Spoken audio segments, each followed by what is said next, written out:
Hello students, EMW chapter में topic है property of continuity.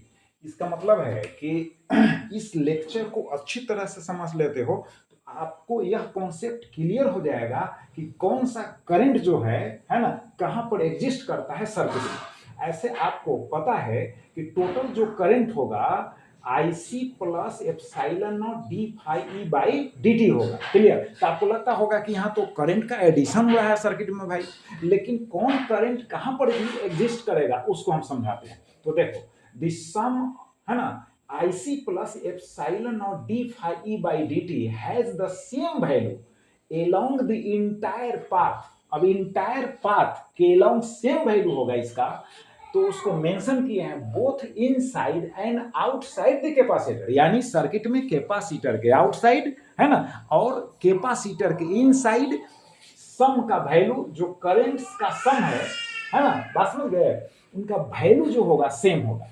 अब देखो मेन सेंटेंस यहां पर समझो, individually.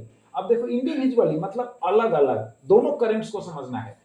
The two currents are discontinuous, यानी ये दोनों करंट्स जो है इंटायर पाथ में कंटिन्यूअस नहीं है यार, इसी को तो समझना है।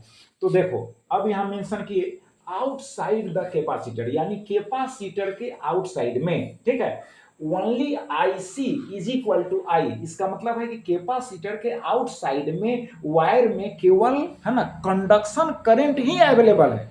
तो हम यहां लिख सकते हैं कि IC जो कंडक्शन करंट है वह I के इक्वल है। क्लियर हो गया? यानी टोटल करंट यहां कंडक्शन करंट है और ID इज इक्वल टू 0 हो गया, यानी डिस्प्लेसमेंट करंट नहीं है।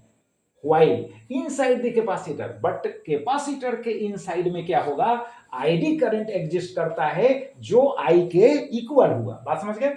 And IC is equal to 0 और कैपेसिटर के इनसाइड में कंडक्शन करंट 0 है। बट इन जनरल मीडियम जो है IC and ID both are present, यानी जनरल मीडियम में जो है बोथ आर प्रेजेंट। और एक सेंटेंस और समझ लीजिए, जो कंडक्टिंग मीडियम होगा उसमें IC का वैल्यू ID से ज्यादा होगा और जो कह सकते हैं इंसुलेटिंग मीडियम होगा उसमें ID का वैल्यू IC से ज्यादा होगा। क्लियर कॉन्सेप्ट हो गया? यहाँ जो सम दिखाई दे रहा है उसका क्या इंपॉर्टेंस है, समझ गए? तो चलो इसको स्टडी करो। Thank you.